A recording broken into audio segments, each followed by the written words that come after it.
Well, I thought today, and today's a Tuesday, Stuart, so it's a rather uncharacteristic day for us to be posting, but I wanted to give you an update in terms of the garden design, what's been done and what we have yet to do, and maybe more importantly, what my least favorite thing is. I'm always talking about things that I absolutely love, that just are so fun and signature touches, but today I thought I'd talk about my least favorite thing about starting my new garden.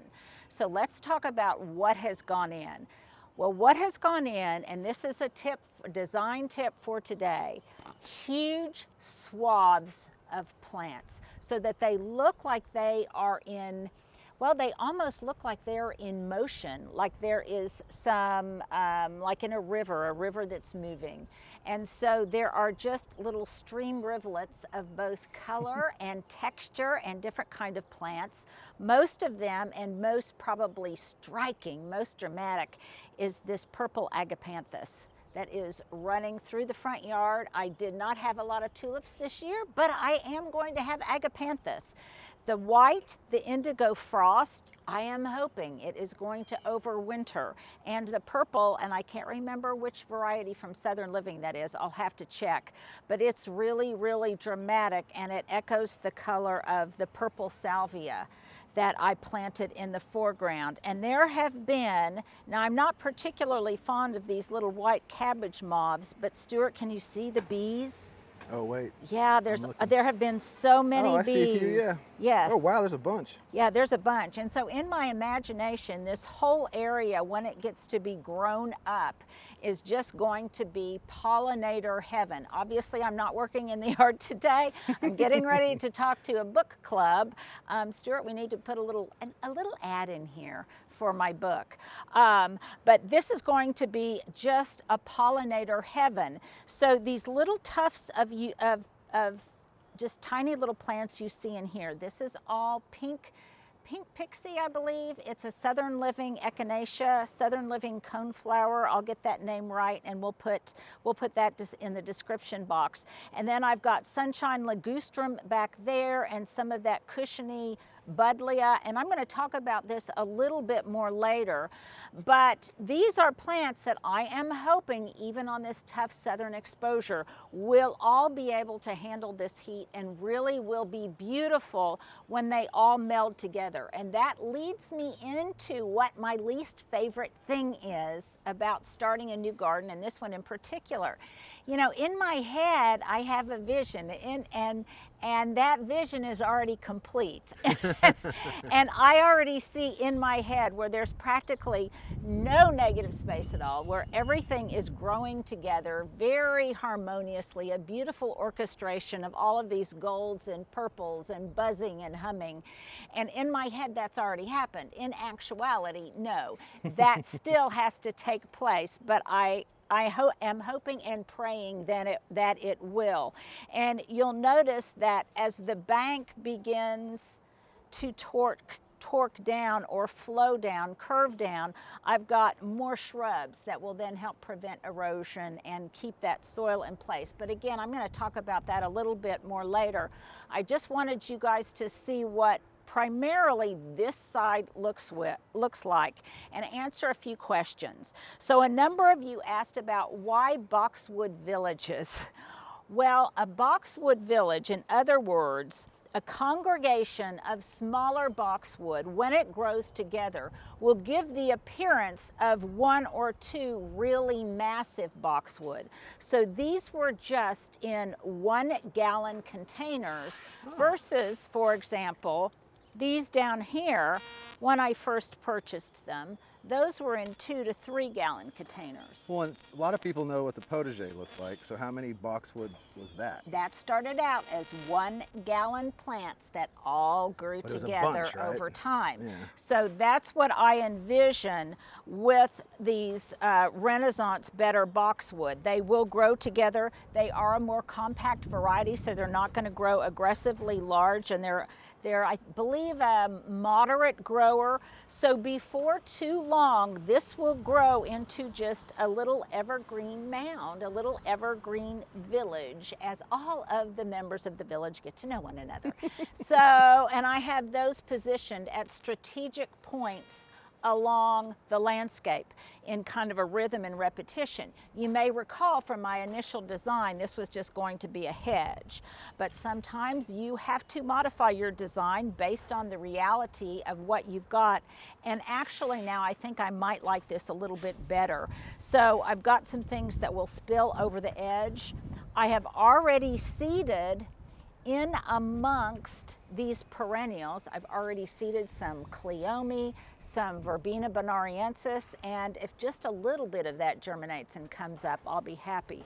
Now you may be asking me, okay, what are you going to mulch this with? Well, I'm going to be mulching it in gravel. Matt is nodding his head. What are you going to mulch it in? I'm going to mulch it in gravel, and then some of the square pavers that run down the east side, you can see them here, they're serving as platforms for these urns right now. I'm going to have a number of those, and here's I guess a better vantage point of one. Oh, there you go. I'm going to have a number of those extra once I move them from the east side and put down some of those flagstone stepping stones. So I'm going to be using those strategically placed in the gravel as stepping stones so that I can walk on them when I am working in the garden. And that will keep me from compressing the soil, because we don't want to walk on our soil if at all possible, because that kind of decreases the friability and the wonderful loamy texture of it. So that is what I envision, that I'll be strategically placing those, and they'll be fairly hidden. When you're down at the street, you won't even be able to see them, but I will intuit where they are, and I will kind of know where they are. And the other thing is they won't really look out of place, because I've already used them in the design of the brick and paver border. So I think it'll look fine. It will take a little bit of diagnostic work to figure out exactly where I want to place them and how I want to proceed, but I think they'll be really, really valuable. And then today, please, Lord, I am hoping that I'm going to get this area over here enclosed and the sprinkler system semi-finalized. Now the reason that this is open is because even though the valve boxes are in place, as the design evolved, we want the irrigation system to work around the design. I didn't want the design to work around the irrigation system. So in that respect, then we will start putting whatever drip, whatever heads, whatever type of bubblers or whatever, we will put those strategically based on the plant material that's in here. Don't let your sprinkler system boss you Yes, around. don't let your sprinkler system boss you. Don't let your garden boss you. A couple of other things that you all have commented on and asked me about. Number one, I think about the window box, and I did decide to go with the gray. And why isn't it planted yet? It's because I'm still waiting for the metal liner. And the metal liner will go inside, and it will be drilled so there'll be really, really good drainage. And then after that, I can kind of finish the social patio. I'm going to take, you know, gardening is all about taking risks. To even garden in Oklahoma is kind of a risk. So I am going to take some risks with the window box, and I'm going to plant some things that may be a little bit uncharacteristic for that. And I'm going to be planting some of these, and I'm not sure how to pronounce this, taiga. There's my question of the day. Uh-oh. If you guys know. No, I said question of the Oh, day. okay, Sorry, okay. I was I giving thought you audio said, to that. uh-oh, and I thought, oh no. That is what I said, but I didn't Question mean to of the stop day, how you might pronounce that. But I'm going to you. try. Let me get in close and get a thing. Yeah, on here. get a really So here's good the pick question, of that. guys. It's purple, so here's the question: how do we pronounce that? With, And are with you text in the comments, with tell us how to pronounce something. Yes, and really, and if you're familiar with this, and it's got a bloom on it right here, so I cannot wait. And I believe this is the type that you prune right after bloom. pruning type B, I believe. And I'm going to plant some of that in the window box in hopes that it will cascade down, and then I might train it a little bit. Typically, clematis likes to have their feet in the shade and their head in the sun, and I can easily put their feet in the shade just by planting them, because of the depth of this box, by planting them behind something else. And if they take hold, and if they like living here and living with me, they make a commitment to me and to the window box, then they will be here perennially, and I won't have to plant them every year. Likewise, this Lucote, hopefully it will also like living here, and it will not have to be replanted from year to year. But again, I say this is all kind of experimental, because this is going to be a really hot, very, very brutal exposure, especially in these early years when I don't have a lot of shade here as I'm waiting for the trees to grow in. But I'll just, if it doesn't work, I'll just try something else. So, and that's part of the fun. Look at these tulips, Stuart. I know. Aren't they looking beautiful? This pale yellow. Matt identified that it kind of matches my ensemble for today. So, very much so. So I like that. And yes, right now I am leaving my hose out because we're constantly watering something, and it's just way too much of a hassle to keep pulling it in and out. So here is another kind of a design tease, and that's what I am going to do with this slope. And I originally thought I didn't want any grass here at all, except for down between the sidewalk and the street, but now I'm rethinking that, because look at how beautiful my neighbor's lawn looks, and the rolling terrace, and how beautiful that green looks. And so I'm rethinking what I'm going to do here, and I will probably plant some drift roses and some things that give the illusion as if they are literally spilling off of the terrace and onto the rolling terrace.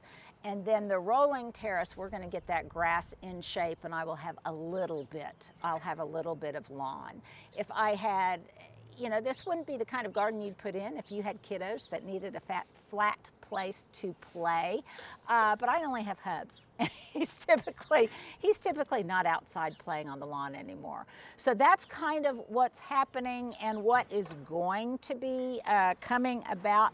I cannot wait to show you what it will look like once I start getting some annuals in place. I've got my annuals in mind. You guys know I don't plant a ton of them, but what I have I am hoping will be really, really striking, and I'll be adding those a little bit later. And then once this irrigation work is finished, then I will be able to finish composing and designing that corner, and it will really all come together.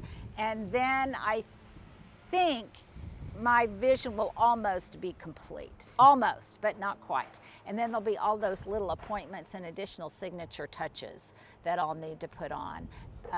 So it will be complete enough for all of us to enjoy the social patio, which, by the way, we have been enjoying so much. We've had so many visitors already. It's just unbelievable, and they're just so lovely. And then I'm going to end on this note. This is one of the things I just love about the neighborhood. Now, Matt, you need to bring your son over. Okay. Because now that I have gotten used to having art in front of my house, I'm going to miss it when it's gone. So this one was done by darling little Charlie, who lives across the street, and she did a whole mosaic for me, and I think it's just beautiful. Lots of pollinators. Here, let me get on this side. So get on that side. You can see her name at the top, Charlie. And she came over yesterday and she did this for me. So Matt, your son needs to come over when this washes away. And I think I'm gonna have to I need two things out here. I need a water bowl for dogs, and I'm gonna have to have sidewalk chalk on hand at all times, I think.